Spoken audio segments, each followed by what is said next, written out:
Corona के दरमियान ईद उल जुहा की तैयारियां जारी है। मवेशी मंडी में कारोबार सुस्त है। ताजुन का कहना है कि ईद उल जुहा के लिए अब सिर्फ 2 दिन बाकी है। मंडी में मवेशियों के खरीदार कम है, बाजार में बकरे कम है। इसके बावजूद बाजार में खरीदारी नजर नहीं आ रही है। हर साल बकरीद के लिए जानवर लाते हैं और बेचते हैं। हर साल बिजनेस अच्छा रहता है, पर इस साल कोविड-19 की वजह से बिक्री में थोड़ी कमी है, व्यापार में थोड़ी कमी है। हर इंसान डर रहा है कोविड-19 की वजह से, इसलिए थोड़ा व्यापार कम है। आप देख सकते हैं ईद को सिर्फ 2 दिन बचे हैं और बहुत सारा माल पड़ा है।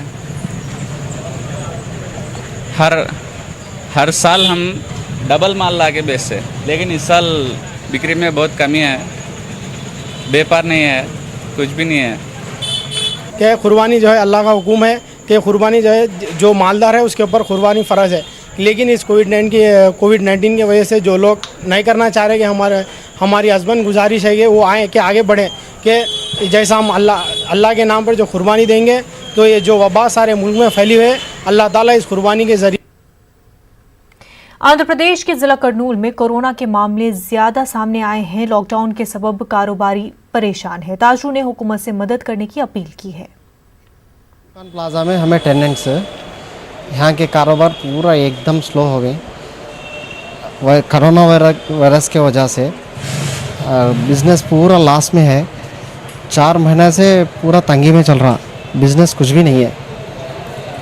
कि इसकी हालत को गवर्नमेंट कुछ तो भी कारोबार वालों को मदद करना चाहिए।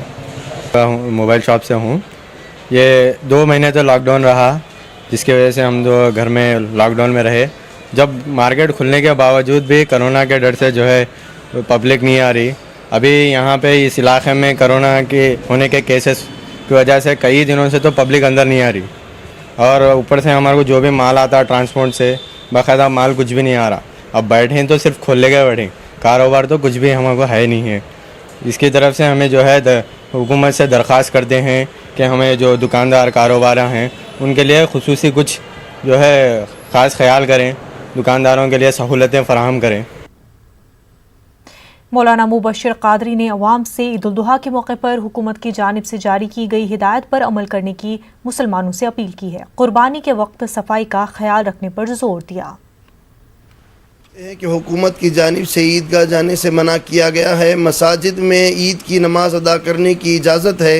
वो हज़रात ईद की नमाज़ मसाजिद में अदा करें जो एकदम फ़िट हैं, जिनको शुगर, बीपी या कोई किस्म की कमज़ोरी ना हो, सर्दी बुखार वग़ैरह ना हो, वो हज़रात जाएं।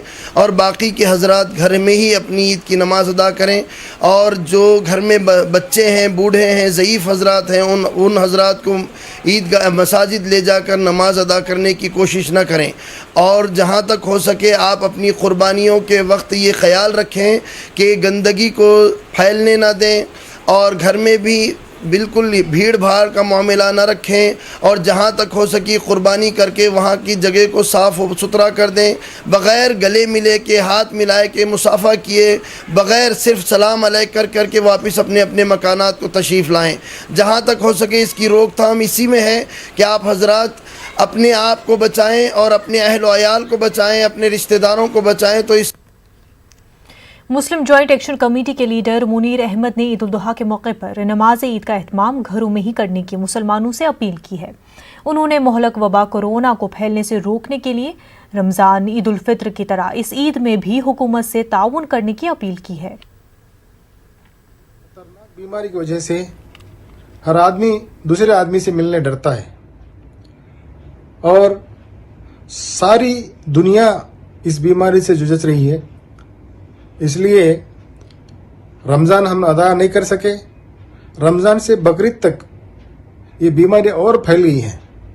इस वजह से हम बकरीद को भी अपने घरों में ही नमाज अदा करें, और मस्जिदों में जैसा गवर्नमेंट आपको इजाज़त देती है वैसा ही नमाज अदा करें। ज़्यादा लोग इकट्ठा होना मना है, और गवर्नमेंट जहाँ तक हो सके वहाँ तक कोशिश कर रही है। गवर्नमेंट के हर वो बात को हमको अदा करना बहुत ज़रूरी है और मास्क लगाना ज़रूरी है।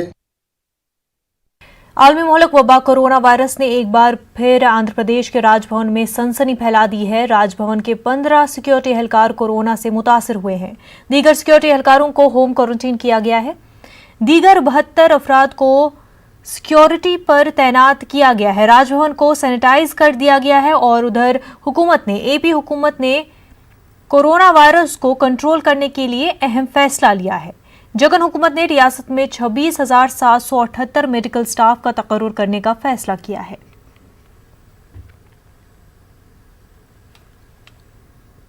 साबिक रुकन असेंबली कर्नूल और leader YSR Congress party SV Mohan Reddy ने कहा कि अवाम को कोरोना वायरस से खौफजदा होने की सूरत नहीं है। हुकूमत की जानिब से इलाज के लिए बेहतरीन सहूलत फराहम की जा रही है। हुकूमत ने वायरस से लड़ने के लिए 1,000 करोड़ रुपए मंजूर किया है और जिला कर्नूल के प्राइवेट अस्पताल में बेड्स का इंतजाम किया गया है और जिले में 5,000 बेड्स भी तैयार किए जा रहे हैं। रेडी है, सब प्राइवेट हॉस्पिटल में बेड्स रेडी करें। टोटल 4,100 बेड्स भी रेडी है। कोई हॉस्पिटल में नहीं ले ले तो आप कंप्लेंट करो, कलेक्टर को फाइट करो। गवर्नमेंट कितने खर्च करने के कोई परेशान नहीं है, खर्च करते कोई पेशेंट को तकलीफ नहीं आते। आप कभी भी आपका साथ जगनमोहन रेड्डी है। आंध्र प्रदेश के वज़ीर-ए-आला YS जगनमोहन रेड्डी की जानिब से मरीजों को जल्द बेड फराहम करने की हिदायत के बाद सोशल मीडिया में एक वीडियो वायरल हुआ है। जिला कृष्णा की एक खातून एम्बुलेंस में अपने शौहर का इलाज कराने के लिए अस्पताल घूमने की दास्तान सुनाई है। खातून ने बताया कि उसके शौहर को विजयवाड़ा के कई अहम अस्पतालों ने बेड फराहम करने से इनकार किया। उन्होंने बताया कि उनके शौहर की कोरोना रिपोर्ट नेगेटिव होने के बाद भी इलाज नहीं कराया गया।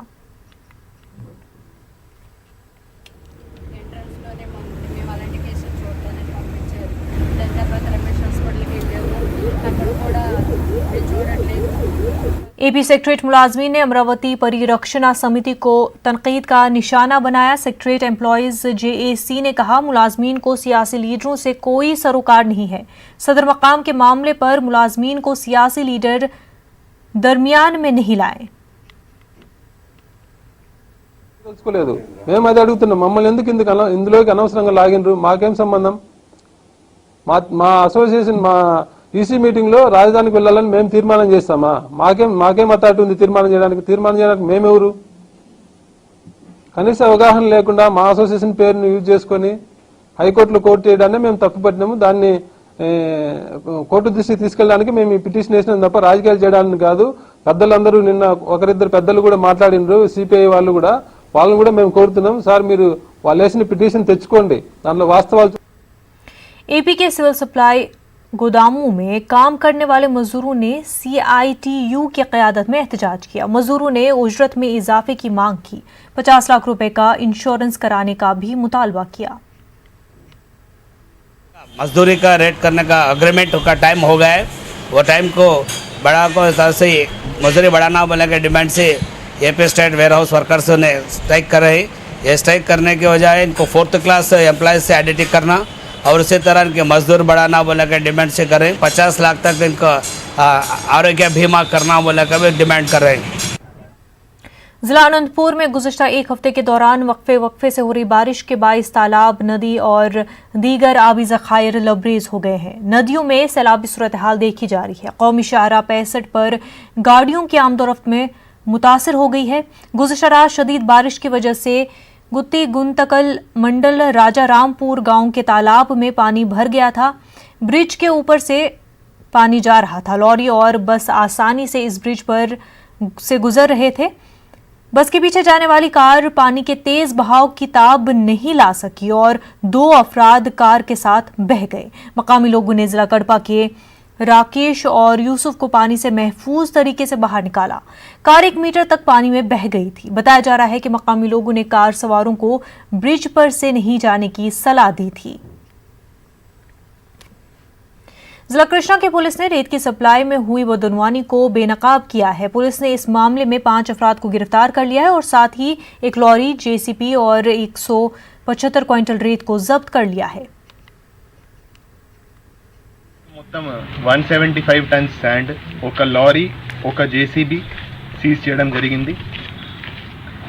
ఇలాంటి అక్రమ రవాణా చేస్తూ శాండ్ అక్రమ రవాణా చేస్తూ కఠినమైన చర్యలు ఉంటాయి. ఎవరైనా సరే ఉపేక్షించేది లేదు.